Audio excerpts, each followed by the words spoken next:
Okay, welcome everybody to English 252 Introductory Composition, as you can see here, Winter 2021. In this section is, as you can see here, WBME. Welcome. All right, so I'm Jeremy Jackson, as you can see here.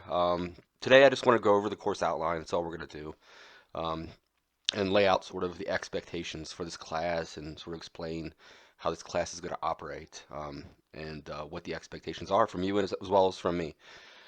So I'm Jeremy Jackson, as I stated. It lists my office telephone number and my office room number. These are really, they don't matter because I'm working from home. But you can contact me via email right here, jjackson at mhc.ab.ca at any time. And we'll go over that in a minute. When's the ideal time to contact me and how soon I'll get back to you, typically right away. But the calendar description for this course focuses on academic essay writing and critical thinking at the university level. English 252 is not a remedial course. Students should have at least a senior high school level of competency in both grammar and composition. I'm sure everybody meets that threshold. Note, students cannot receive credit for both English 252 and Gen Ed 1401. All right. So it's a typical class, 3 credit hours, obviously, because we don't have a lab. This time really is arbitrary. It doesn't matter because I'm just going to send you how that class operates is this. I'll send you a link, like you received this link, to a YouTube lecture every Wednesday. And I'll do it by 2 p.m. every Wednesday. You receive the link. And that will be the lecture for the day. There'll be some days you'll see as we peruse this course outline that we won't meet because you're going to have something to do that day. On the days we have something to do, we typically won't necessarily have a lecture that day. But whenever an assignment is due, you're always going to get an email explaining how to upload the assignment. We're going to use Blackboard to a large degree to upload our essays, rough drafts for our essays, and our final drafts for our essays, as well as chapter summaries. We'll go over all that in a moment. But it's all going to be uploaded via Blackboard. So a high amount of Blackboard use for this class. But again, I'll walk you through each step if you're not familiar on how to upload your essay. You'll receive an email every time something is due, how to upload either your rough drafts or your final draft to Blackboard. All right, office hours. It's a unique time, so the office hours are kind of wonky. As we have shifted to alternate instruction online courses, feel free to contact me via email anytime during the week in order to field any concerns or to seek any clarification for this class. An optimal time to email me, however, at this email address in order to receive a prompt response would be as follows. So just every day of the week between 12 p.m. and 1 p.m. You can contact me. But feel free to reach out to me anytime, and I'll get back to you within reason. I mean, say it's midnight, I'm probably asleep at that point. I'm not going to get back to you then within an hour, but within reason, I'll get back to you within an hour to field any of the questions or concerns or areas of clarification you might have. Okay, moving on. Okay, so we have learning resources. So the text for this class, the required text for this class is the Empowered Writer, third edition. You can either go to Medicine College's campus bookstore website, purchase it, and then pick it up.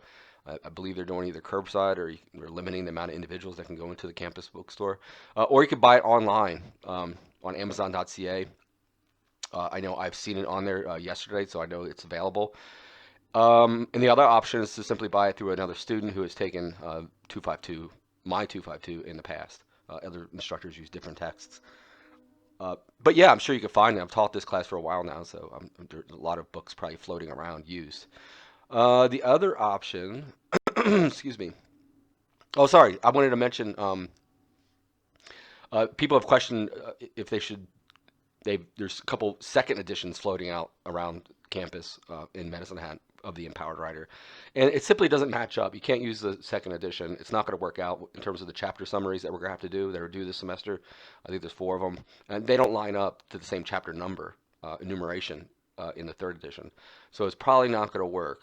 The optimal, most advantageous option is to get the third edition of the Empowered Writer. Okay, course objectives and learning outcomes. Students successfully completing English 252 should be able to do the following. Number one, think critically when analyzing various literary works. That's going to become imperative, and you're going to become better and more sophisticated at that as the semester progresses. Distinguish between a text main points and its supporting details. Summarize another author's work. That's going to become a very important aspect of this class. So this class revolves around around essay writing, right? We're going to do 4 essays.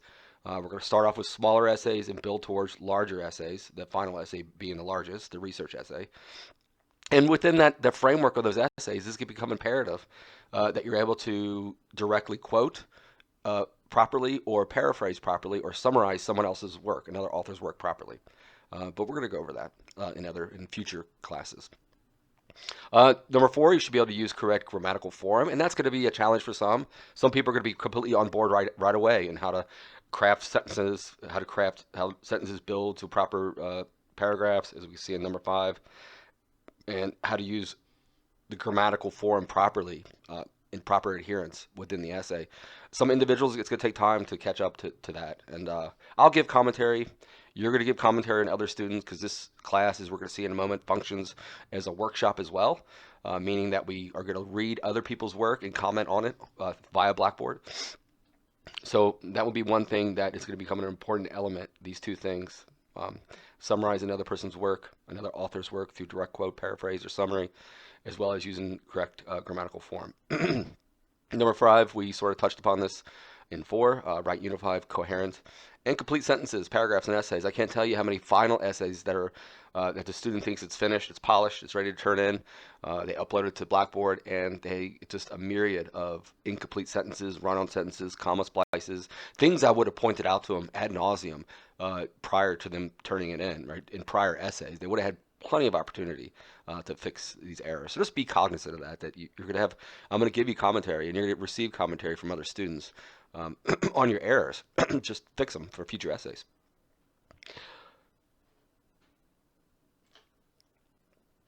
Okay, let's see. Number 6, argue logically and ethically, showing sensitivity to audience in both written and oral presented formats. There is not, as one would suspect, an oral component to this class. We're not going to present orally, because we're all online. So ignore the oral part of that. Number 7, use research sources effectively to support as well a well-constructed argument, including the following abilities. Locate appropriate sources using a library catalog, article databases, and the internet. So gone are the days that we actually sit in a brick and mortar library all day long or on a weekend and collect sources by rifling through books to find direct quotes that sort of underpin our thesis statement or our argument or claim within our essay.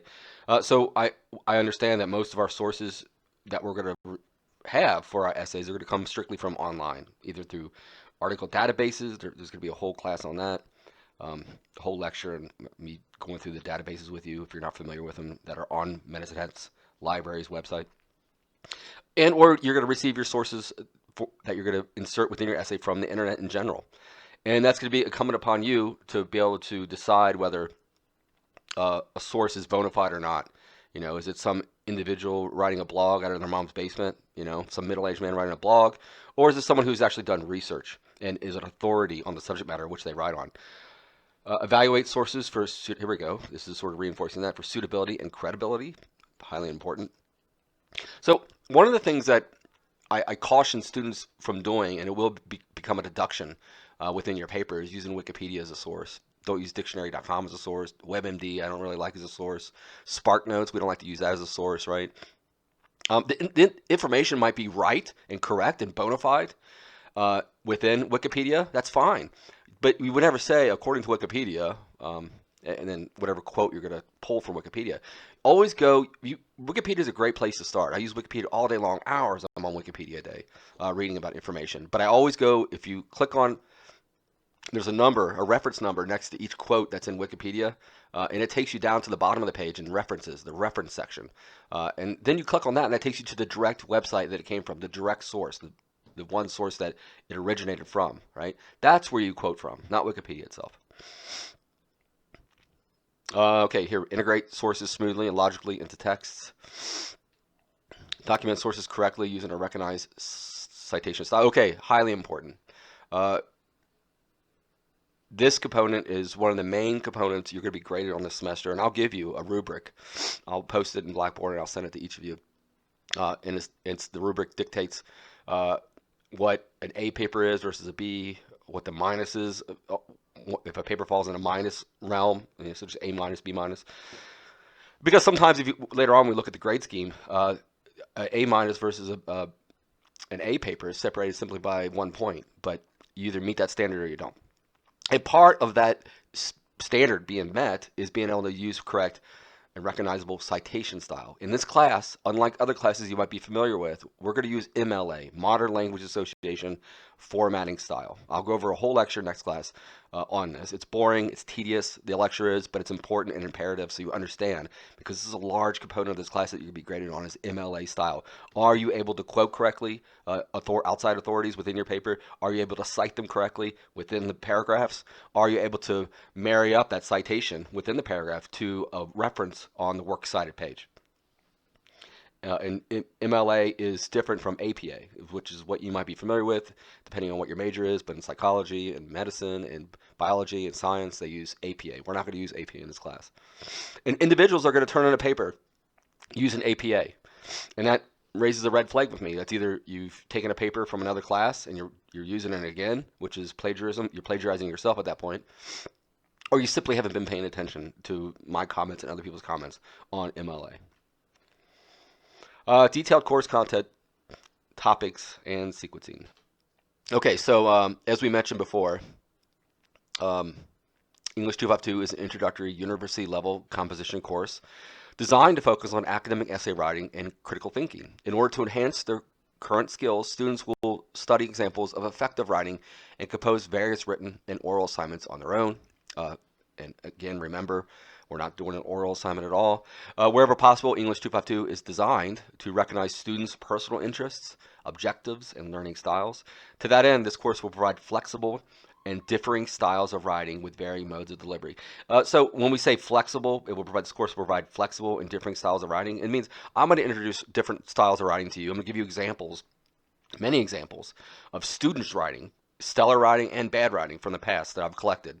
And I'm able to show you how the student was effectively able to craft their essay and how they were able to employ and incorporate correctly MLA style within their essay as well. The following schedule is provisional. We may adjust the sequencing depending on the pace of our online class discussions. Okay, so you can see not a whole lot of classes since we're only meeting once a week. And I would say your lectures are, on average, whenever I teach a once a week class, on average the lectures will be about 1 hour long, 50 minutes to, well, about 45 minutes to 1 hour long. So January 6th, today, Wednesday, introduction to course and class expectations. January 13th, next week, review MLA formatting style, as we mentioned before, and then we're going to review elements of personal essay with a student example. I'll present an example to you. The personal essay is sort of you writing about your past, an incident that happened to you that you learned something from, and I'm going to present a beautiful essay a student wrote a few semesters ago. Let's see, January 20th, personal essay rough drafts due via Blackboard. So now you can see how this class is we're starting to see a pattern here. You're going to upload the rough draft, right? You're going to get lectured on an essay, in this case, personal essay. You're going to craft a rough draft. You're going to upload it to the Blackboard. This is a sequencing in this class. You guys will go in and make 4 comments, 1 comment on 4 separate essays that are going to be randomly assigned to you. So I'll send you the instructions on this, thorough instructions on how you do this. This could be anonymous. You're not going to know who the student is. It could be randomly assigned to you, and you're going to go in just a couple sentences. You're going to read the essay and just say, hey, this is really working, or I don't understand your thesis statement, or I really don't know what's going on here. Can you elaborate in this section? Or your works cited really doesn't seem like it's finished. I understand this is a rough draft, but it really doesn't match up to the in-text citations. So just general commentary to help strengthen the student's essay. And you're going to receive information on what to comment on, both through reading the chapter summaries that you're going to have to turn in via Blackboard, as well as my lectures and examples through personal essays, or any essay within this class. Okay, January 27th, student workshop comments. So now you're entering the workshop. After you upload the rough drafts, then you go in for two consecutive classes, and you comment, as we mentioned before. And then you're done with that essay. And then we have to turn in the final personal essay draft. So you can see each essay runs the breadth of about a month. And then we're done with that essay. We move on to the next essay. So personal essay would be first. The expository essay, also think of that as the informative essay. You're just informing the reader on a subject matter. Then the argumentative essay, and then the final essay, the research essay of this class. So 4 essays within the class. Okay, let's see. February, so we're starting February now, 10th. Review elements of expository essay. Now we're on to the next essay with example, a student example I'll give you, and then MLA test via Blackboard. So we're going to have a test. It's 20 question multiple choice test within Blackboard. You're going there, you have all day to do it. So if you have letters of accommodation that allows you to have extra time to take an exam or a test in this case, you could take all day to take the test, right? There's no reason. There's people that either don't do it and they don't get the points. It's free points, really. There's no reason why you can't get a perfect score on this or a near perfect score on this MLA test. We would have talked about it ad nauseum, ad infinitum to this point, MLA, and you would have the lecture on hand, on YouTube to go in and sort of reintroduce MLA to yourselves before the test. Yeah, I don't know if students sometimes they just forget that it exists. I mean, I sent a link to everyone saying, hey, the MLA test is today. Go on the Blackboard. You have all day to do it. All right, and this is how you do it, right? You'll be happy to know on February 17th, there's no class. February 24th. So now that we got lectured on this essay, the expository essay, now we're going to go in and submit our rough drafts into Blackboard, just like we did with the personal essay. Then you have 2 consecutive classes, 24th and the 3rd, to go in there and comment on the 4 randomly assigned essay rough drafts. Now, this is important as well. Say you missed the deadline to upload your rough draft. That's going to mean that it won't allow you to go in and make comments. It won't assign you 4 randomly assigned students' essays, rough drafts, to comment on. And that's going to take away from your participation grade, which is a large percentage of this class. 20% of your grade is participation in Blackboard. So we don't want to miss uploading our own essay because that will disallow us from commenting on others' essays. Okay, March 10th, final expository essay due via Blackboard, and then we move on to argumentative essay, right? So now we're 2 essays away from the class being complete. March 17th, argumentative essay rough drafts due via Blackboard, and then you comment for 2 weeks, 2 consecutive weeks. Your final argumentative essay due via Blackboard, lot due here. Chapter 10 summary due via Blackboard, and then we review elements of research essay and database research methods. And then finally, March 31st, end of March, your research essay rough drafts due via Blackboard, student workshop comments, as we see here, through April 7th. And then 7 days later, you have the ability to read your comments in Blackboard for all these assignments, for all these essays, all 4 of them. So you can sort of integrate those into your own essay in order to make it polished and complete and cogent. And then you turn it in. You have 7 days from the rough draft phase to sort of revise it, edit it, and make it better. All right. Instructional techniques within this class. As we had mentioned, English 252 will function partly as an online workshop. That is to say, we will craft our essay drafts and other writing assignments in order to peer review them on Blackboard. So that's the part that we just went over, where you're going to upload your rough drafts when they're due, and I'll remind you. I'll send you instructions in an email saying, hey, today your rough draft for your expository essay is due. This is how you upload it to Blackboard. Follow these directions. And then the workshop is you going in and commenting, and your participation grade is part of this too. You commenting on other people's essays. Classroom activities will include short lectures. So we said about 45 to 60 minutes long. The lectures will be demonstrations, explanations, as well as a variety of worksheets for hands-on practice and experience. The worksheets are really just me integrating other past students' essays within this class, offering those as examples. In addition, students in English 252 will be enrolled onto Blackboard. That's going to become a crucial site specific to this course, available through Medicine College website. Through Blackboard, students will obtain additional course information and have opportunities for virtual collaboration in groups and in projects. So I haven't decided yet. I'm going to set up a Blackboard Collaborate that it allows you to go in there during our class if you wish. If you remember, the class runs from 6 p.m. to 8:50 p.m. If that's what you want to do, I'll set it up so if you guys want to sort of make it a study hall or an incubator of ideas of some sort, where you can sort of talk about the essays together. That's up to you. I haven't decided. Maybe once or twice during the semester. I'll leave that open. The Blackboard Collaborate every day for you if you wish. Um, but at least once or twice this semester, I'll send out an email saying, "Hey, I'm going to be in Blackboard from in my office hour time frame, which was, if you remember, beginning of the course outline, it was every day 12 p.m. to 1 p.m. I'll set up that at least twice where I'll be in there for an hour, just sitting there to field any questions or concerns or items of consideration on your part. I'll let you know what that date is as the semester progresses. In addition, students in English 252 will be enrolled. We just said that. That's great. All right, so grade assessment. This is important. It starts off gradually and then starts to build. Personal essay is only 10%. Next class, we'll get the lecture. We'll get the lecture next class on both MLA style formatting as well as what a personal essay should be made up of, its elements. Then we start to build. Expository essay, 15%. Then argumentative is it's 15% as well. Research essay starts to build to 20%, so it's a pretty substantial part of your grade.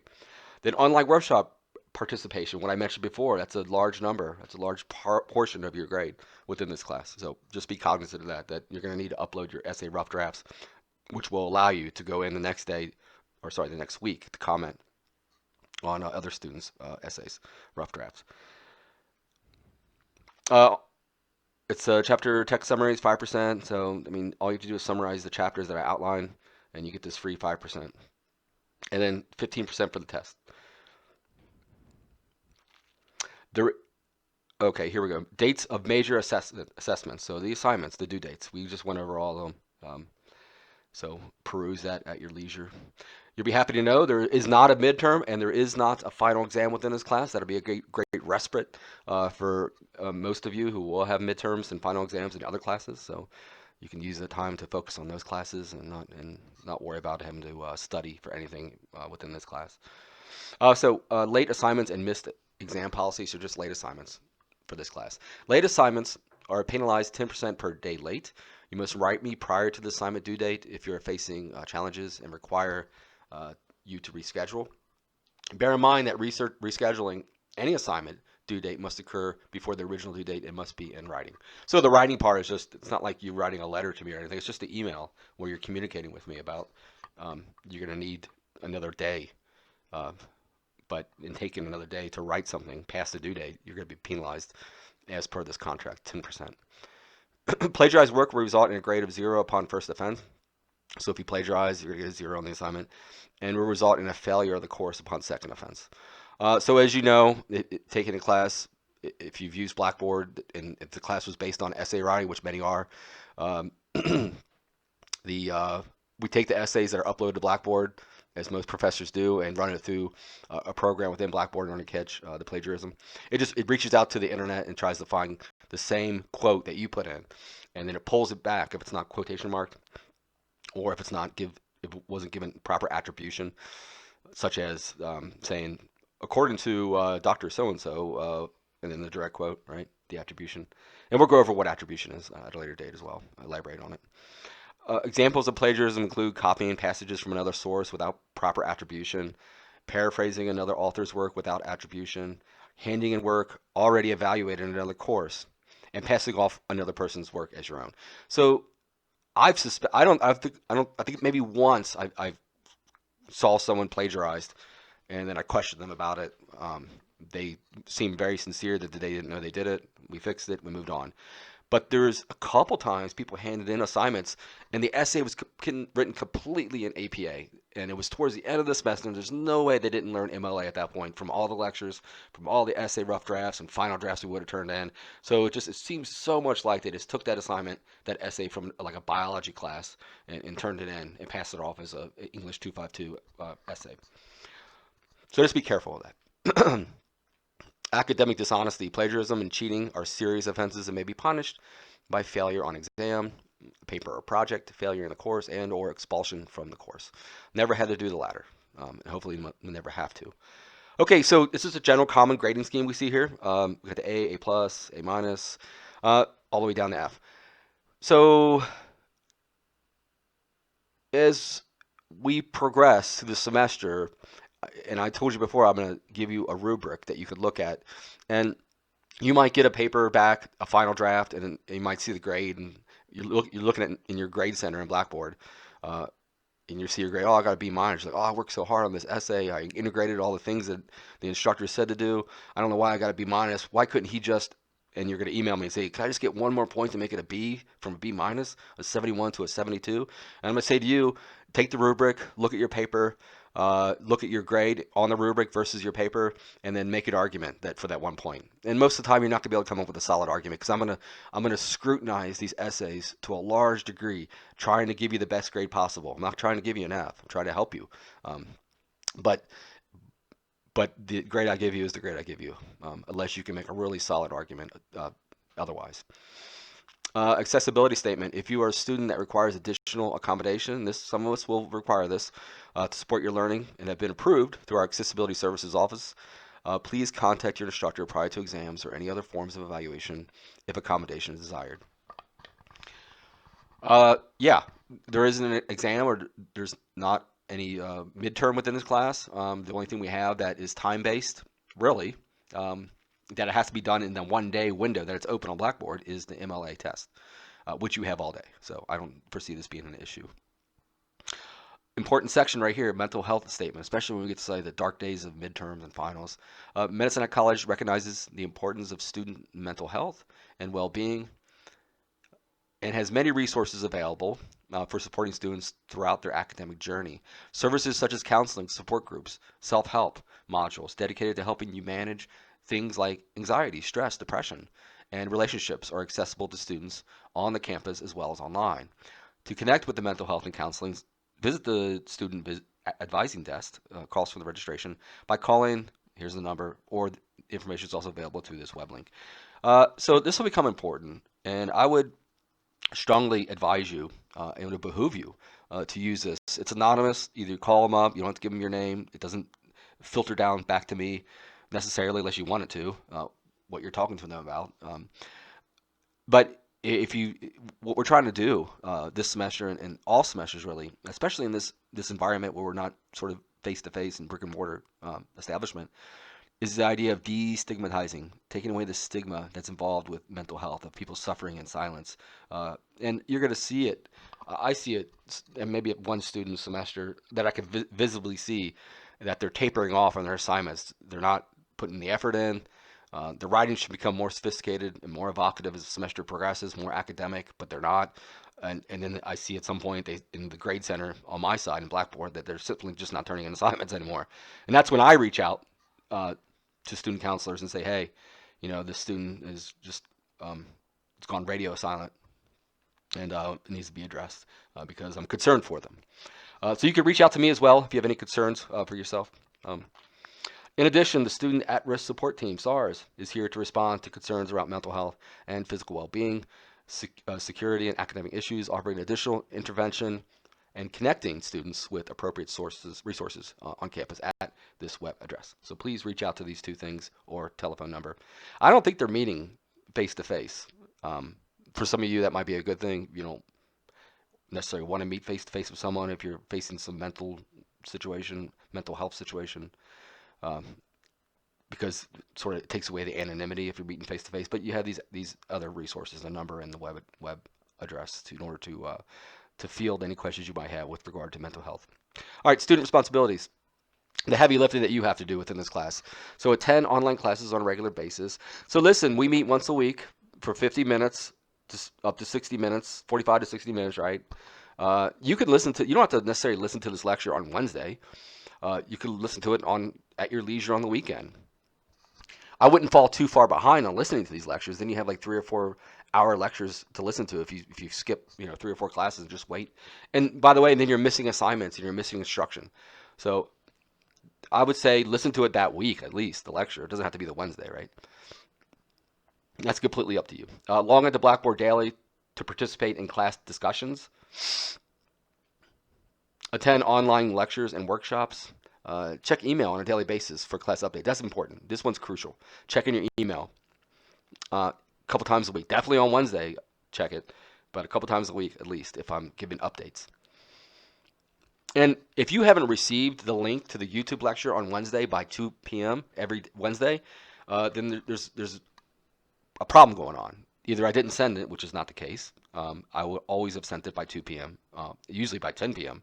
Um, each Wednesday, or you get received so many emails within your email feed that it's become buried in your emails that you have to search for it. So just be aware of that.